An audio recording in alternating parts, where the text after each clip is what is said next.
Welcome back to another episode of the Canon on the Boomer Bus channel. I'm your host Terry, and today talking spoilers for the Batman.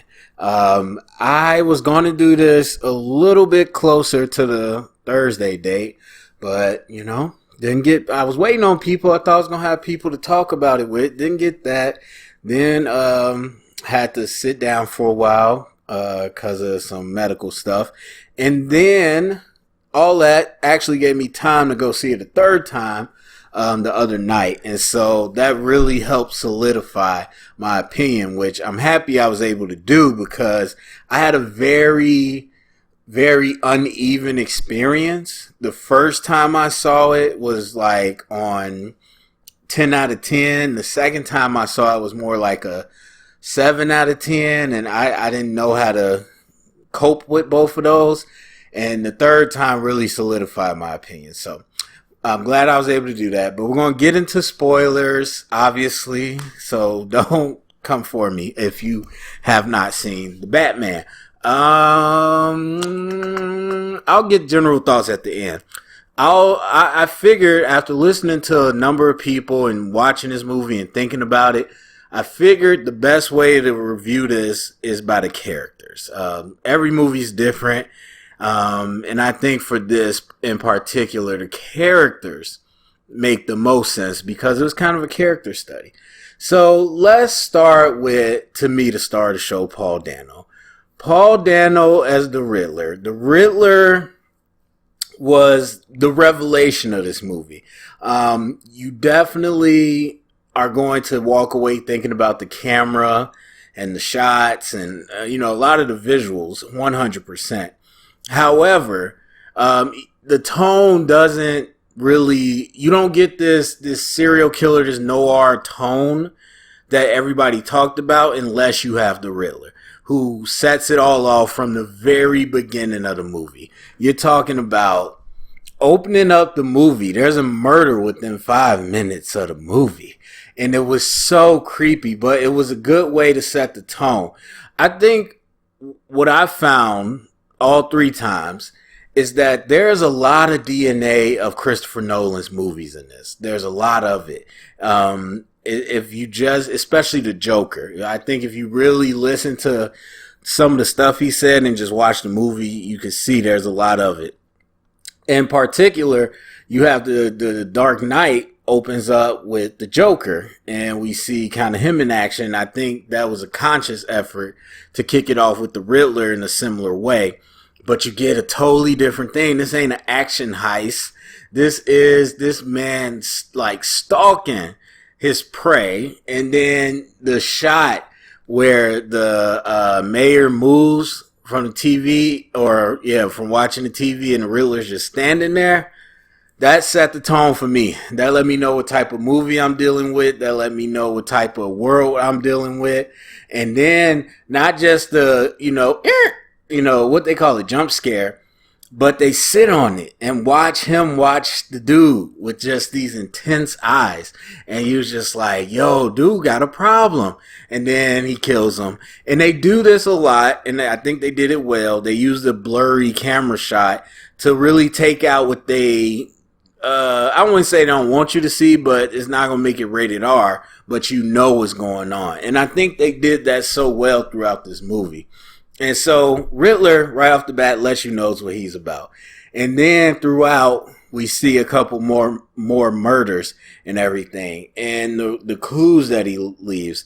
So some people were talking about the riddles being weak or whatever. It wasn't really the riddles. It wasn't, I don't think it ever has been with the Riddler. Not like, oh, you solved this riddle and it's done. No, the answer to the riddle itself is another riddle.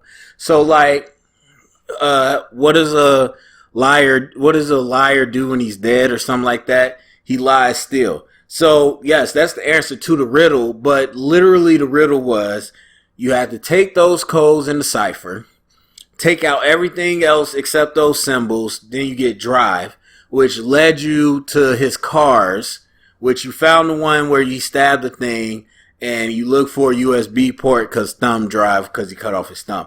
That's the whole riddle in itself. Like, that's not just the one simple riddle. So I heard some people complain about that. I didn't agree. But anyway, Paul Dano, I mean, honestly, up until the point in the third act where he's caught, you don't get a whole lot of him. You get the modulated voice and you get kind of what his plan is. But once they catch him, then you get who he is. And it's not the Edward Nygma that we all knew. They went very hard into this serial killer type,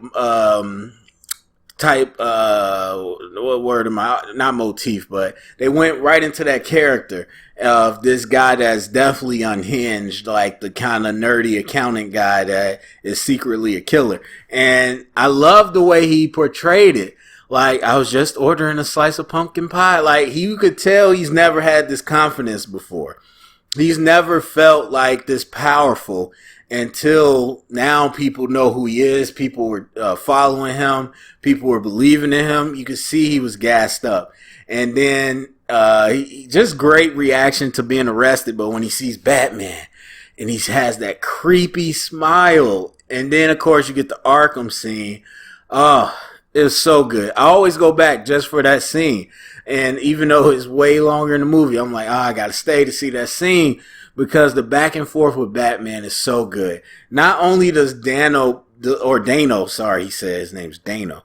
Not only does he deliver such a powerful performance, just completely goes there as this psychotic dude, but what it means to the story is great because Batman is like fully losing his crap, and we'll talk about Batman later, but he's losing his crap at the notion that he helped Riddler, that they're anything the same, even though the movie sets up all these comparisons of the two.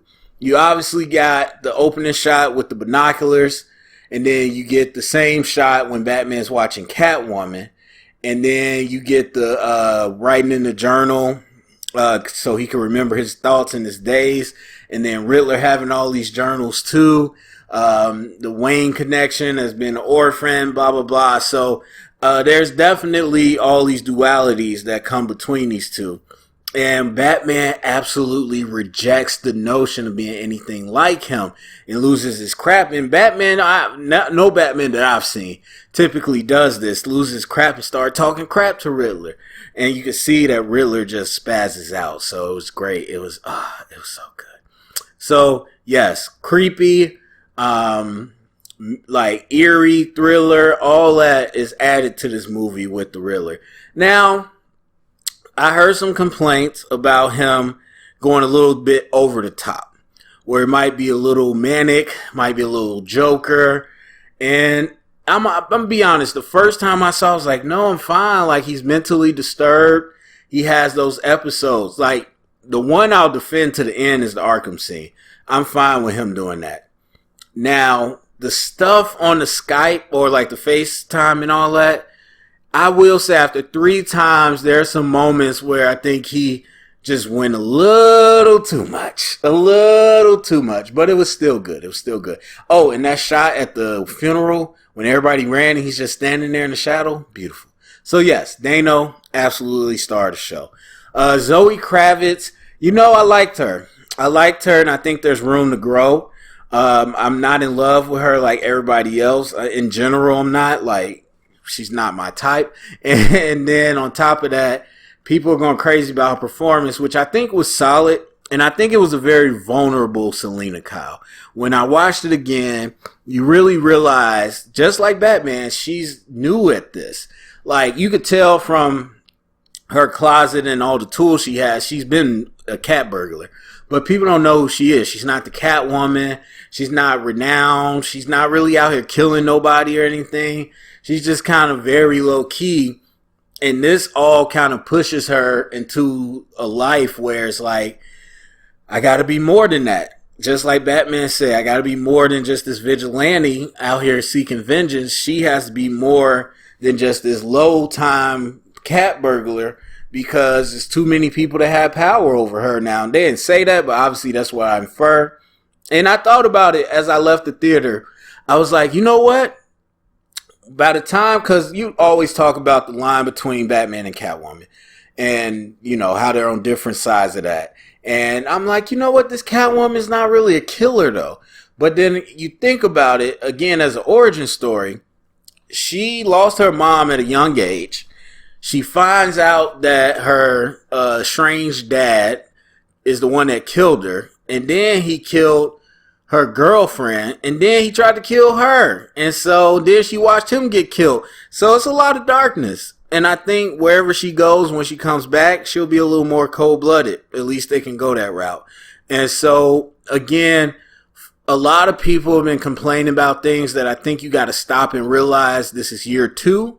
And they're going with a very, prequel type characters. And you got to give them room to grow. And I think this movie did a great job allowing them to grow.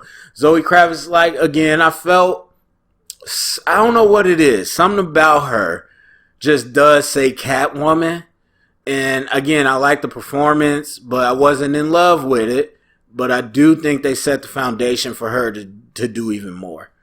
Commissioner Gordon, I love. He was good. It's just, so look, I love Jeffrey Wright. I was introduced to Jeffrey Wright as Peoples in Shaft with Samuel L. Jackson.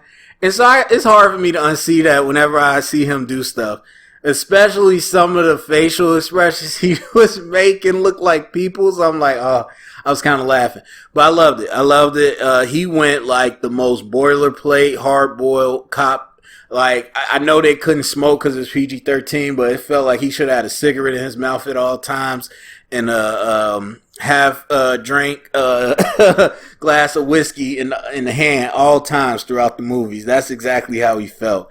But I think he did really well.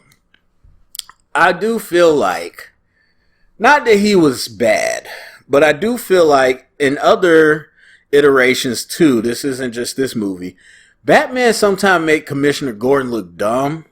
And I like that in this movie, and we'll talk about it, that Batman was messing up too. So it wasn't like Gordon was dumb by himself. But sometimes I just be like, compared to Batman, he looks a little out of the loop. How is he the commissioner? Now, obviously, he's not the commissioner in this, but I do like that he's the only one sticking up for Batman. They have that rapport, and like he's like, look, I'm down with you, Batman, whatever it takes. So I like that.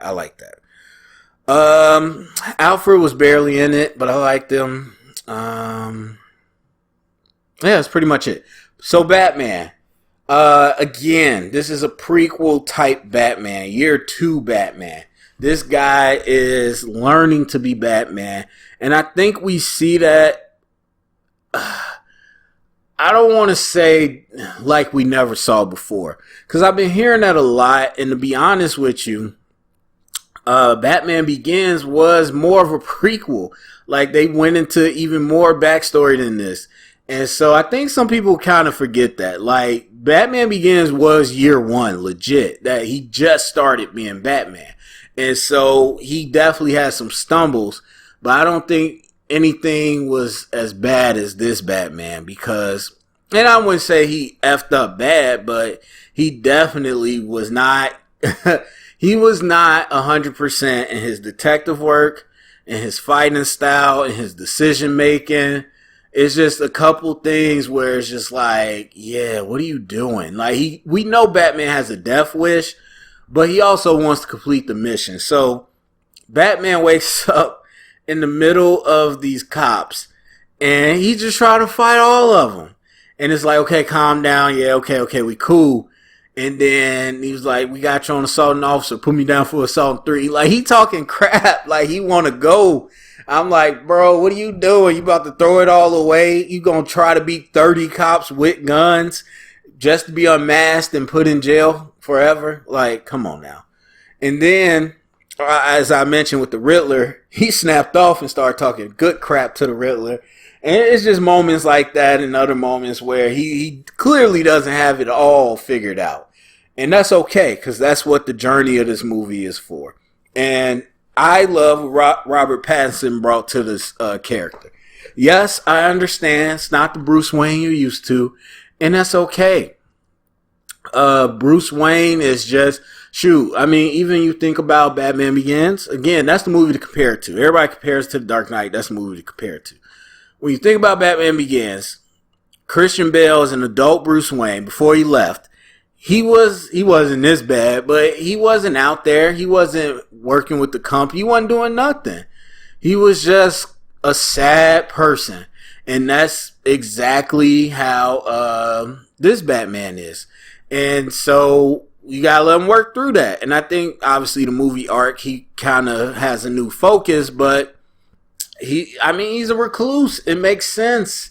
He doesn't want to be out in society. He doesn't care about anything but the Batman. He's obsessed with that. That's what he is.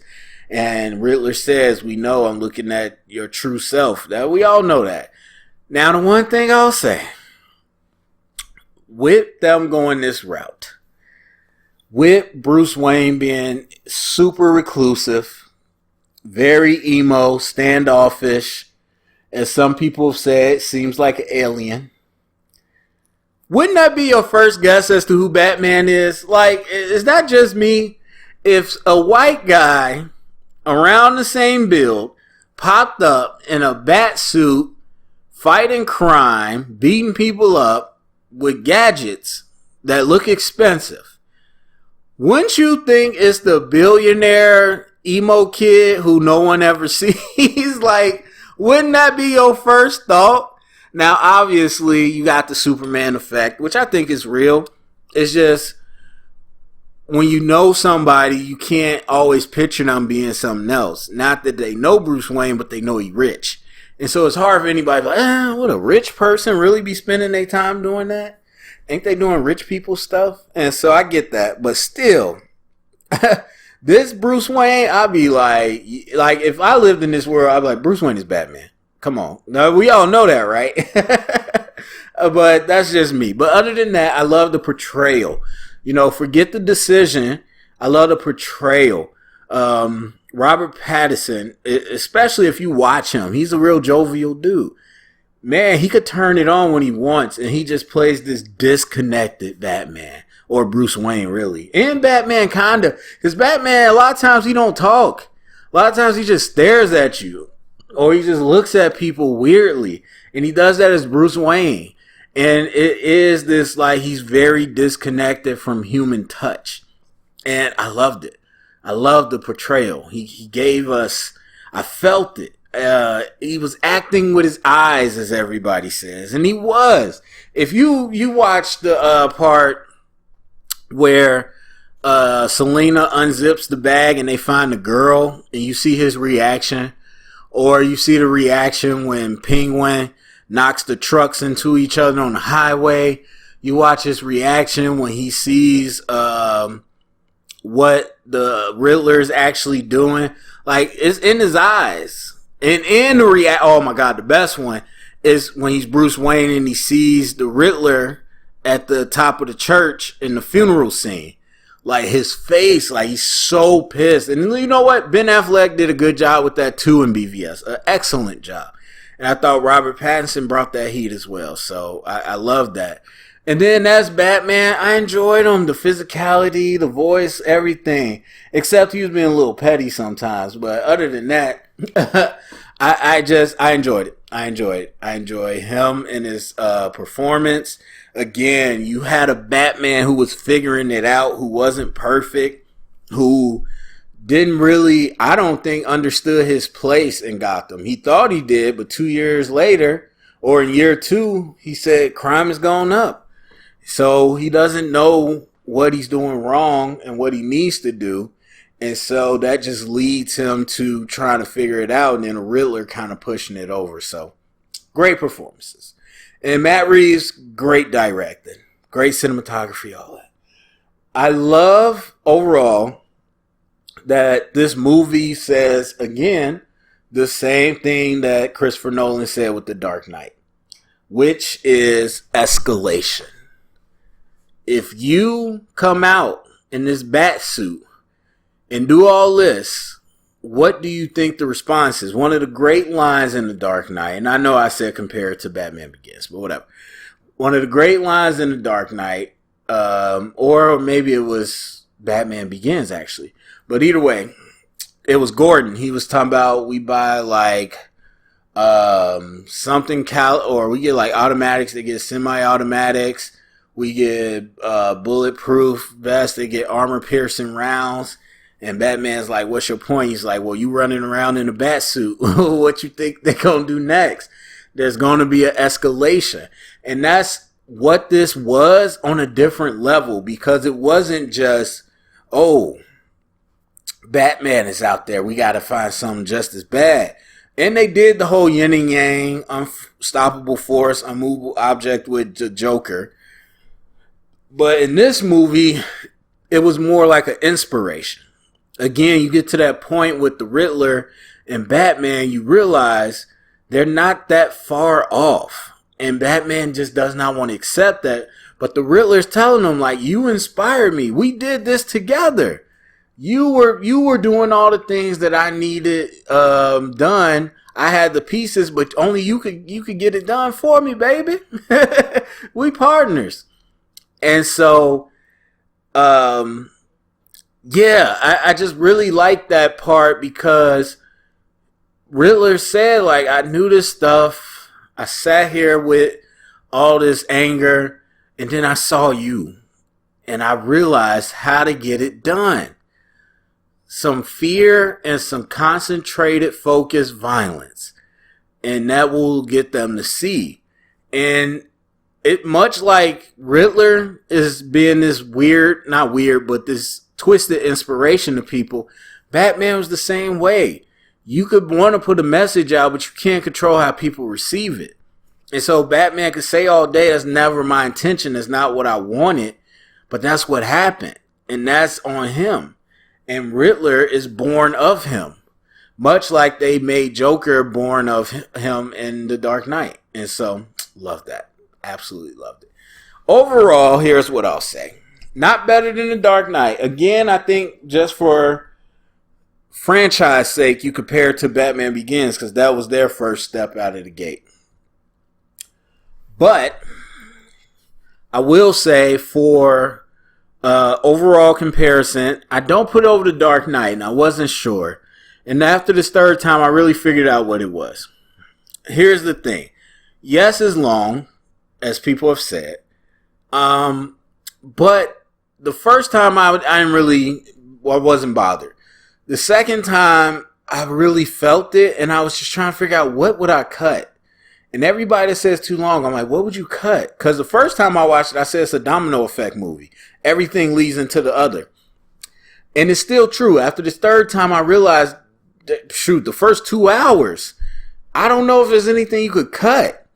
But what I realized is that this movie is a slow burn. It is definitely a noir. And it exceeds at being what it said it would be. The problem is, or to some people the problem might be, that they need more kinetic energy than that.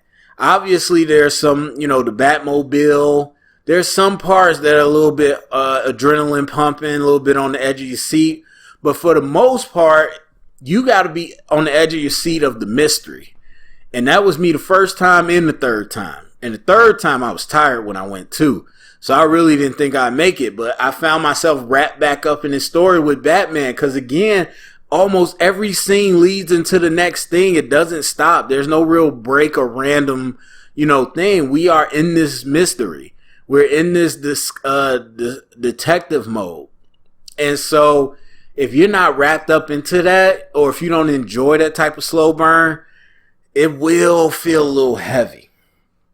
And then the third act, a lot of people going back and forth. I feel it. I feel it even the first time I watched it.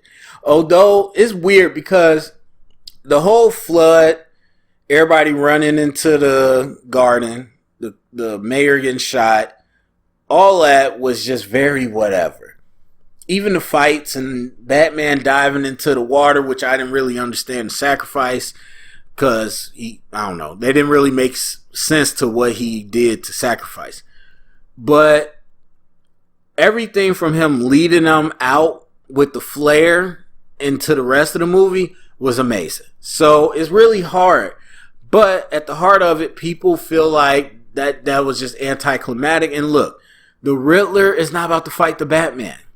He said that. You got the strength, the brawn, my gifts are up here. So Riddler is good for putting other people against the Batman. I don't know what you can do except write a different ending. And what that ending is, I don't know. I don't know what would have been better. In my mind last night, I was thinking you could do it where he does know he's Bruce Wayne, which he should. And he's going to, some type of riddle, some type of time limit, and it's going to be put out to the world. And then Batman ends up pulling one of those old episodes where he somehow makes it seem like Batman and Bruce Wayne are at the same or two different places at two different times. And then Riddler puts it out there, but nobody believes him. And Riddler's sitting there yelling all crazy, "He's Bruce Wayne, believe me." And it gives him more time to keep his secret. You could pull that. Might be a little cheesy, but you could have pulled that. Or you could have pulled it where the bombs go off and then you just cut to the Batman voiceover. Kind of, the city's underwater, martial law's in effect. And then we just show Batman helping people and helping the lady on the helicopter. You could have did that and cut the whole middle part out. But then again, I feel like you lose the rest of that arc where you show that Batman is now accepted by the people. And the people see what he truly is. So, it's hard. It's really hard. It's really hard to fix that third act if you think it's broken. But, yeah. So, again, for me, I think The Dark Knight, you just had a lot more wow moments. A lot more, adrenaline pumping moments. And that's okay. Some people don't need that or want that, and some people do. It just depends on your flavor. That's what movies are. They're flavors. And so, overall, what would I give it? I give it an A. I would give it a solid 95%. So, that's it for me. Go to the comment section. Let me know what you think. Share it around. Get the conversation started. Thumbs up, subscribe. And if you heard it here, it's official canon.